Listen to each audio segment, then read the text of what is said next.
Last time we spoke about the invasion of Sakhalin and the Portsmouth Treaty.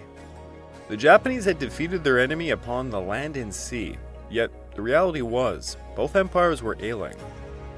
They were both verging upon bankruptcy, but Russia held the edge in more troops and deeper allied pockets for loans. The Japanese sought the aid of President Theodore Roosevelt to usher in a peace, but more importantly, one that favored Japan's war aims. With his advice, Japan seized Sakhalin to improve their poker hand. At the Portsmouth negotiations, the Japanese would be rather shocked to find their American hero somewhat championing the Russian side when it came to the war indemnities. In the end, Japan signed the Portsmouth Treaty and would face an outraged population back home. The Hibaya riots erupted, and now the Japanese felt betrayed by America. Yet, what of China? How was this going to affect her?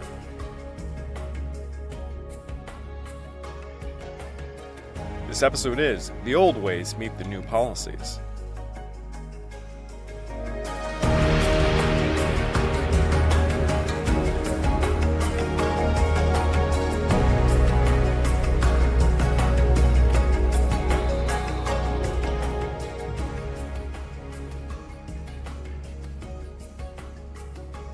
Welcome back to the Fall and Rise of China podcast. I'm your dutiful host, Craig Watson.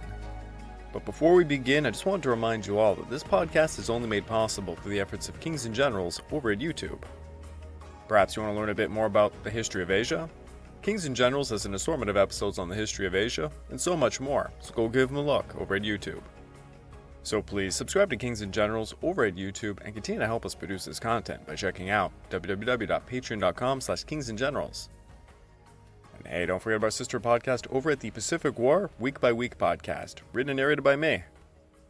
And if after all that you are still hungry for some more history, why don't you check out my personal channel, the Pacific War channel over at YouTube. Over there I have just began another series on the invasion of Manchuria. Also, please check out my Patreon account at www.patreon.com/thepacificwarchannel where I have more exclusive podcasts. And these podcasts aren't limited to just the Pacific War or the history of China. It can go outside of history. Sometimes I even do stuff on Lord of the Rings, so check it out. The turn of the 20th century saw the Qing government face an unprecedented national crisis. The Boxer Rebellion did not go well. The Empress Dowager Cixi and the Beijing government literally fled the capital. Not a good look. On January the 29th of 1901, Empress Dowager Cixi, from her refuge in Xi'an, issued an imperial edict in the name of Emperor Guangxu. After we moved out of the capital city, the Empress has been constantly busy with state affairs. As Emperor, I deeply regret my mistakes. In the past decades, problems have accumulated and been pampered over as we mindlessly followed the old ways, leading to the calamity we face today. Now that peace negotiations are underway, we should reform all political affairs, so that the country can become strong and prosperous. To the Qing government, she issued this: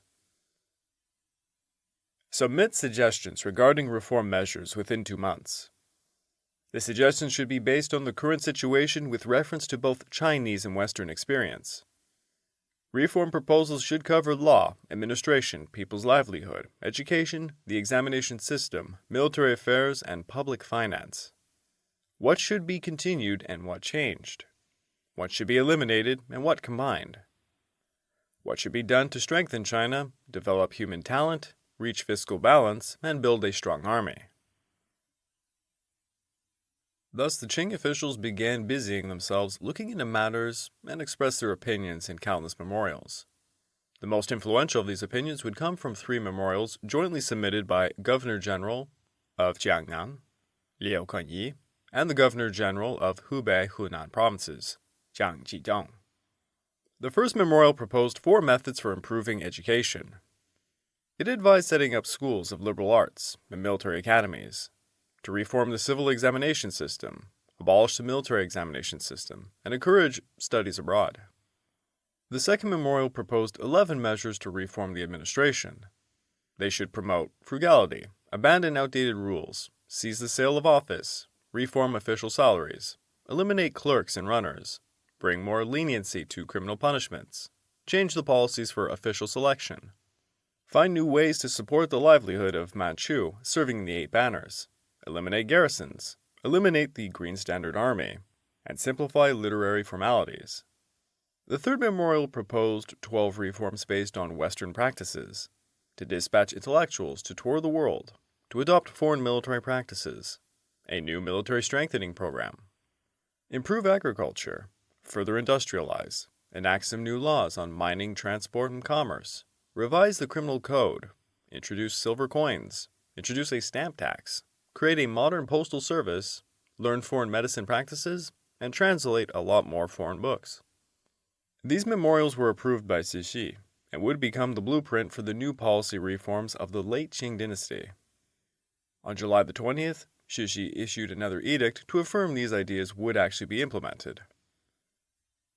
For the sake of the dynasty and people, the emperor and I have no other choice. The Sun Yat-sen were officially changed to the Ministry of Foreign Affairs. Outdated posts were eliminated, such as the Director General of the Yellow River and Grand Canal, governorship over Hubei, Yunnan, and Guangdong provinces, whom already held governor generals, the Court of Sacrificial Worship, and the Court of Banqueting. Those 2 last ones are something pretty strange, aren't they? For the military, traditional troops were disbanded or retrained as reserve army, or for a new police force. The military examination system was abolished. New military academies were created. A military training bureau was created to train the new army, and the Ministry of Police took charge of public security instead of the wonky Green Standard system. To further economic development, a Ministry of Commerce was created.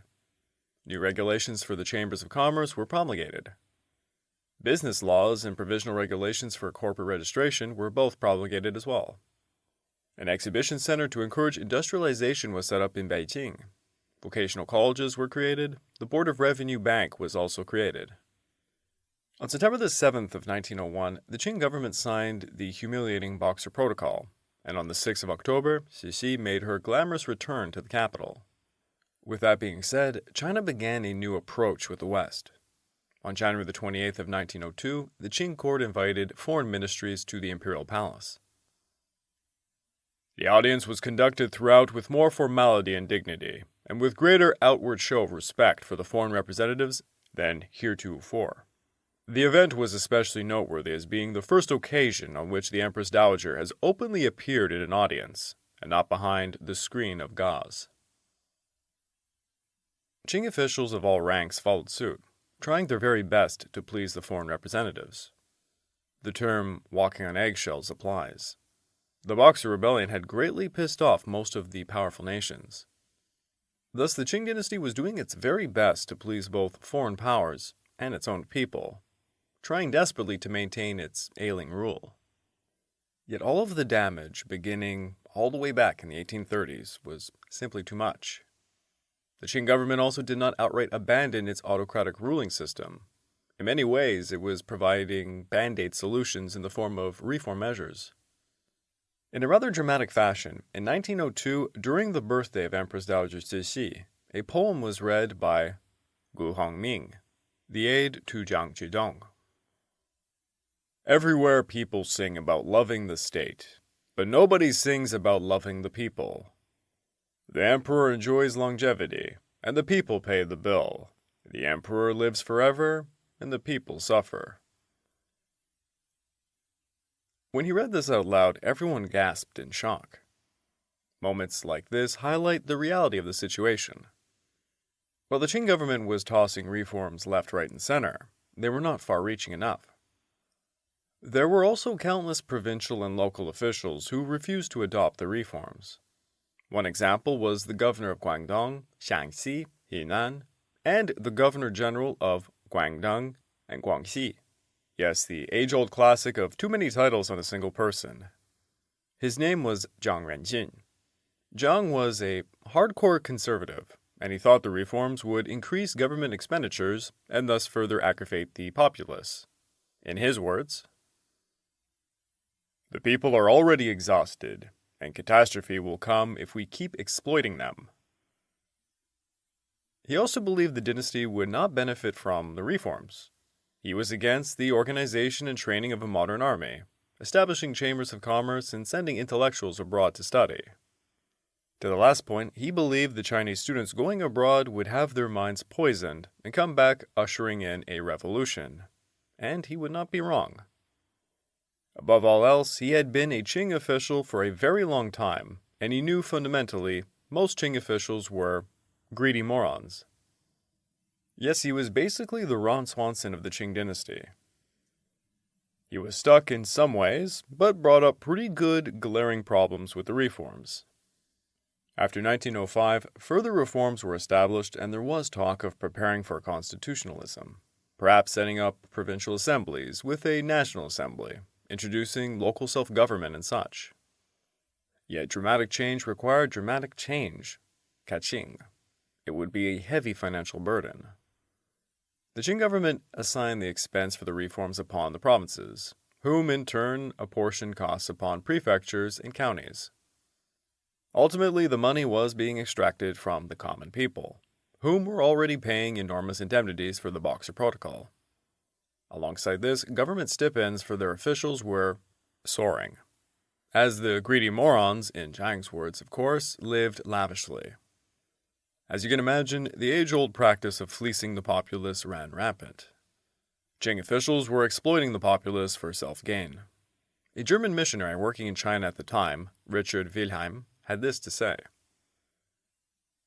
The Manchu aristocracy made use of the new chaotic conditions in order to feather their own nest. One reform crowded out another. A great deal of money was spent and nothing substantial was achieved. This state of affairs led to far-reaching dissatisfaction throughout the empire. The officials who were not given clear and uniform led by the authorities were placed in the most awkward positions as a result of having to find money locally in accordance with the various edicts of the reform, which followed rapidly one upon another. There were numerous flaws in the implementation of the reforms. A large reason for this was a lack of comprehensive planning. In terms of public financing, the reforms, they simply cost too much. For example, the cost of policing a small province was something like 2 million taels. For the larger provinces, it was 3 million. A Qing official named Duang Feng said this of the situation. As China is vast, if there were only 2 policemen per square kilometer, the annual expenditure for police nationwide would approach 500 million. The annual state revenue is insufficient to afford this expense, not to mention other reforms. French diplomats aiding Beijing's police and military reform programs at the time had this to say. At least we can say that the Qing Empire lacks wisdom and foresight, as it decided to establish 36 divisions and to regroup the navy in a great hurry, but failed to consider how to finance these large annual expenses. Alongside the enormous costs of the reforms, there were those trying to profit from them as well. In 1911, the American sociologist Edward Ellsworth Ross had this to say. In an educational center, far up in the Yangtze, the authorities kept bringing out American teachers at great expense, under a year contract, and then at the end of the year replaced them with others no better qualified. Inasmuch as every shift calls for the allowance of $300 for travel money, the knowing ones suspect some officials get squeeze on the travel money, and that is the reason for the incessant changing of teachers.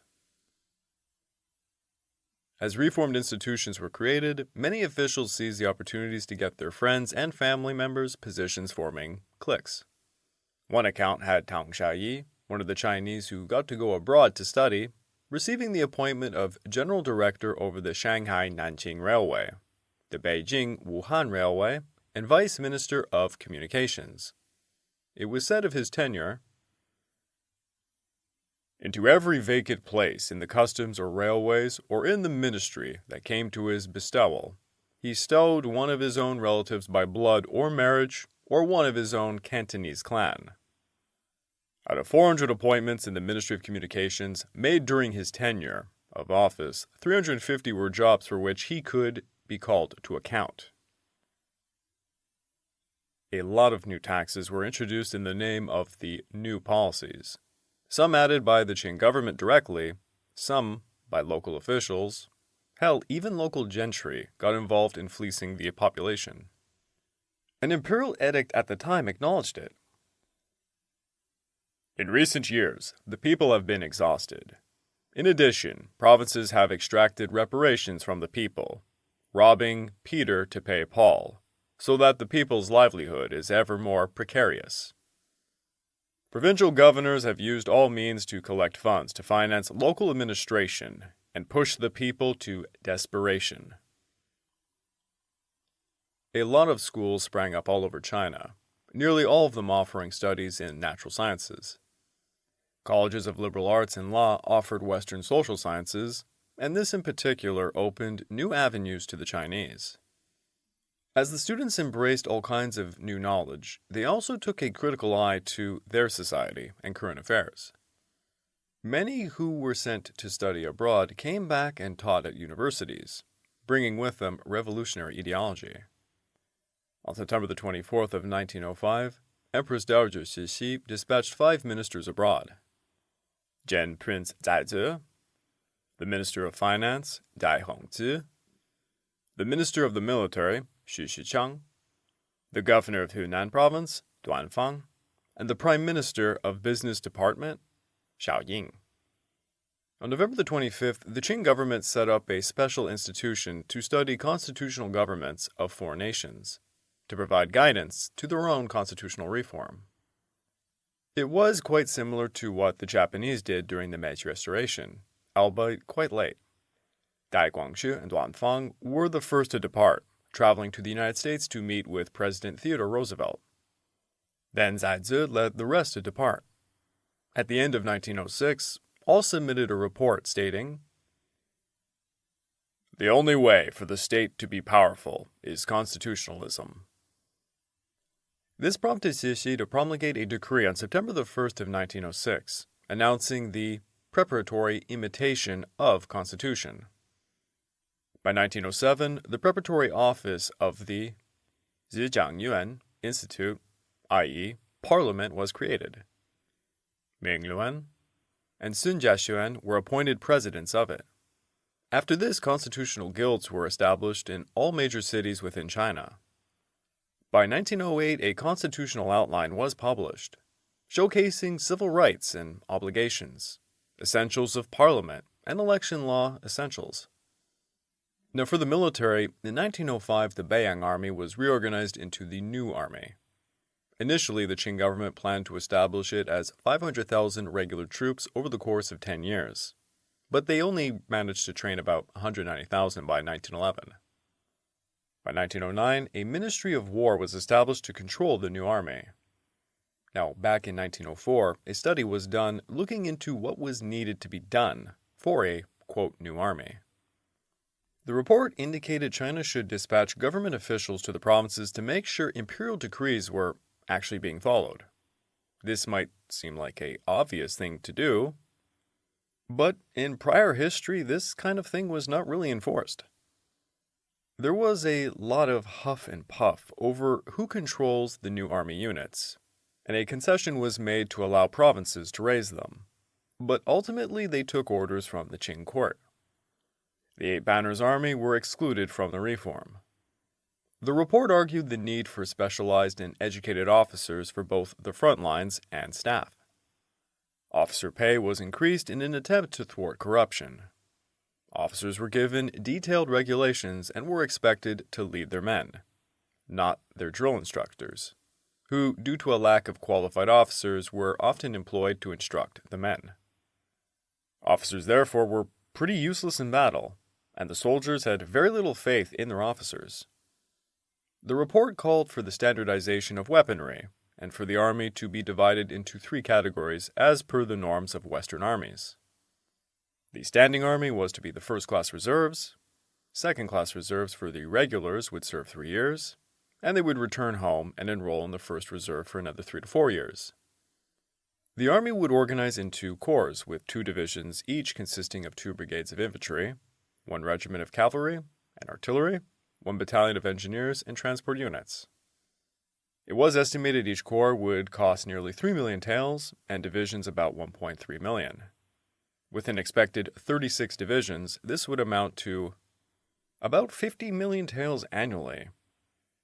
Taking a look at the political reforms, on January the 28th, the Governor-General Yuan Shikai submitted a 10-point memorial. He suggested creating a national assembly, the Zhujiang Yuan, at a central level, while provincial assemblies would be set in provincial capitals and other assemblies would be set up in the prefectures and counties. For legislatures, he suggested finding qualified members of the provincial assemblies to promote the National Assembly. Now he was one of many to make suggestions. Others like Chen Xiaxuan had made proposals as well. By October of 1907, an imperial edict was made. Provincial governors should promptly set up provincial assemblies in provincial capitals. Fair-minded and enlightened officials and gentry should be prudently selected to take charge, and qualified gentry and citizens should select capable persons as members of provincial assemblies. Local governments should carry out reforms, and the decisions made by assemblymen should be implemented by provincial governors. Provincial governors should report significant events to the provincial assemblies before they take initiatives. In the future, provincial assemblies shall promote some of their members to the National Assembly.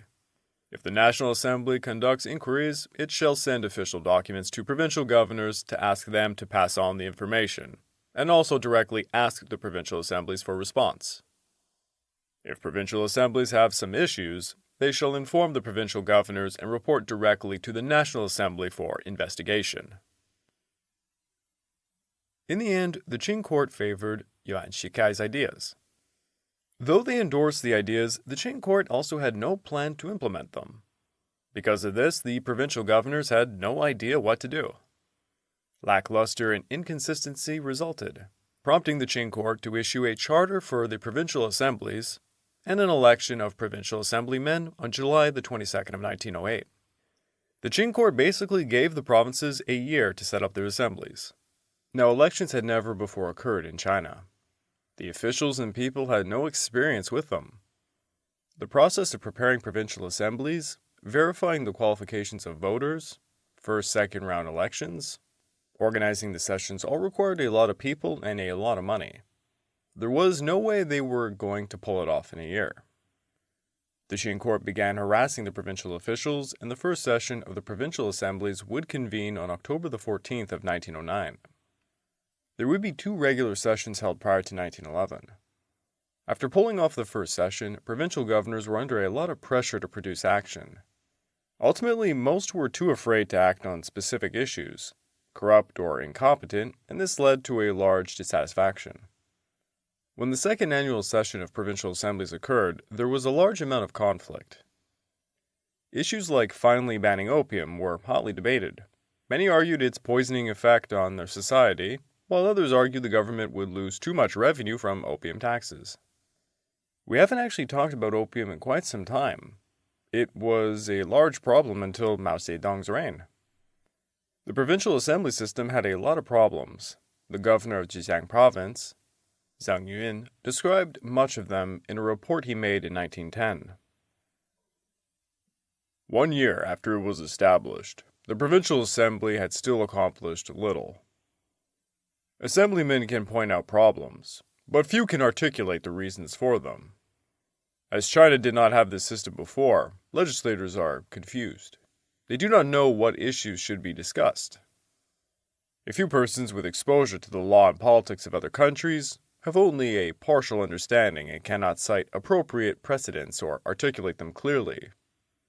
Moreover, they cannot communicate well with others, as most people are rather ignorant. Therefore, although decisions are made by majority vote, the assemblymen rarely support or reject proposals appropriately. During the 30 to 40 days of the session, more than half of the assemblymen have not spoken at all. Constitutionalism was introduced with the aim of fostering communication between the government and people. I fear that if such problems persist, the government and people will be further estranged. It is particularly worrisome that the outcome would deviate so much from our initial aim. There were countless reasons for conflicts between the provincial assemblies and governors. First, the provincial officials tended to have a weak idea of constitutionalism. and they tended not to allow the provincial assemblies to participate in public administration. Secondly, the new restrictions upon governors within the constitutional order hindered action. Thirdly, the transition to constitutional rule was messy. For example, the respective powers of provincial officials and assemblies were rather vague. Fourth, provincial assemblies tended to be insensitive to the real problems faced by governors.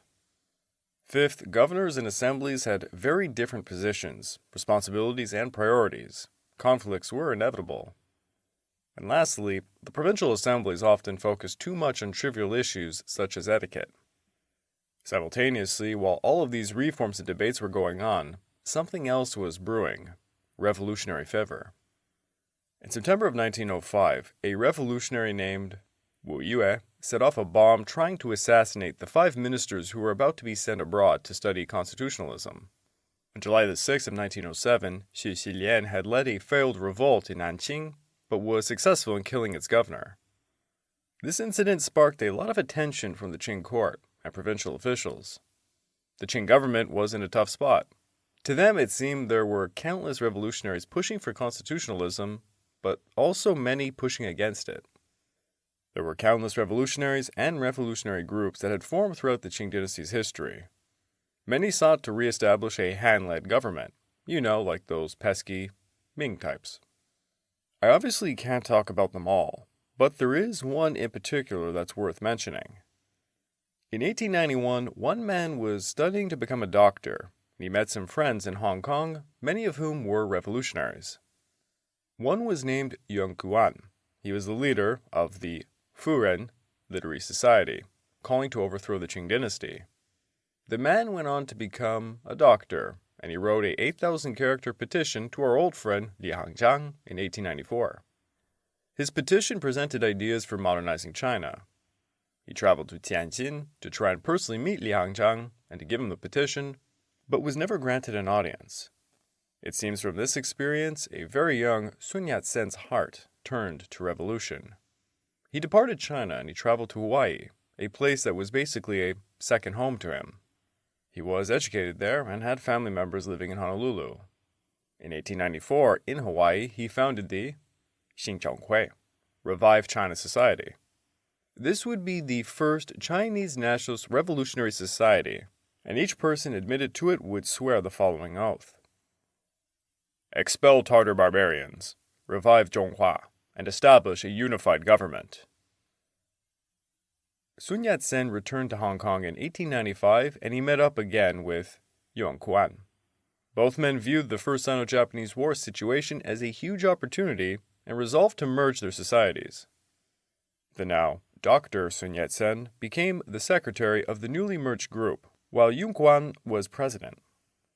They had Hu Haodong design a flag for their society, the blue sky with a white sun flag. If you go and Google a picture of the flag, the 12 rays of the white sun represent 12 months and 12 traditional Chinese hours. It symbolizes the spirit of progress. Soon their society began to brush shoulders with some old friends of ours, the Tianti Hui, Heaven and Earth Society, and even the Triads. Dr. Sun Yat-sen was associating with such groups to gain funds and to aid in global travel to support a revolution. In 1895, the Xinjiang unleashed their planned uprising in Guangzhou, thus earning the name the First Guangzhou Uprising. On October the 26th, Yuan Guan and Dr. Sun Yat-sen led Zhang Shuliang and Liu Haodong to Guangzhou, intending to capture the city in a single strike. However, their plans were leaked to the Qing authorities. The Qing arrested many of the revolutionaries, including Liu Haodong, who would later be executed. The uprising was a complete failure. Yuan Guan and Dr. Sun Yat-sen were both sent into exile for over 5 years.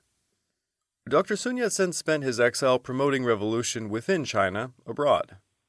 He first went to Japan, the United States, Canada, and Britain. While in Britain, Dr. Sun Yat-sen was seized by Chinese Secret Service members and nearly smuggled back into China in an effort to be executed. James Cantley, working with the Globe, the Times, and Foreign Office, managed to get Dr. Sun Yat-sen released. James was a former teacher of Dr. Sun Yat-sen at Hong Kong College for medicine and a lifelong friend. When Sun made his way to Japan in 1897, he befriended the Japanese politician Toten Miyazaki, who motivated him towards Pan-Asianism. Sun would also befriend Mariano Ponce, a diplomat of the First Philippine Republic. During the Philippine Revolution and the Philippine-American War, Sun helped Ponce procure weapons from the IGA. Sun hoped to help the Filipinos win back their independence so the Philippines could be used as a staging point for another Chinese revolution. Ultimately, the Americans won, and Sun's dreams of allying with the Philippines vanished. On October the 8th of 1900, Sun ordered the launch of another uprising, this time in Huizhou. A revolutionary army led by Zhang Shiliang, around 20,000 men strong, began a coup. This led his force to fight against the local Qing forces, with Sun working out of Taiwan, promising to supply his men with ammunition provided by the Japanese. However, the Japanese got cold feet, and the Japanese Prime Minister prohibited Sun from carrying out the revolutionary activities on Taiwan. Sun tried to turn to his triad friends for help, but they simply could not pull it off. Thus, after a month of fighting, Zhang Shiliang had no choice but to order the army to disperse. After this, Sun traveled to Bangkok in 1903, trying to secure more funds. On Yawat Road, in Bangkok's Chinatown, Sun issued a famous speech claiming, "Overseas Chinese were the mother of the revolution." Yawat Road would later be commemorated as Sun Yat-sen Street. In 1905, Sun Yat-sen went to Singapore, where he merged the Xingzhonghui with the Guangfuwei Restoration Society and a few other smaller groups to form the Tangmenghui. Sun then created the three principles of the people: Minzu, meaning nationalism, Minquan, meaning democracy, and Minsheng, meaning welfare. With Minshu, Sun sought national independence, as during his time China was under threat from imperialist powers. China needed to break the unequal treaties and harmonize the differing people of the nation. This led to the development of the 5 races under one union: Han, Mongol, Tibetan, Manchu, and Muslim.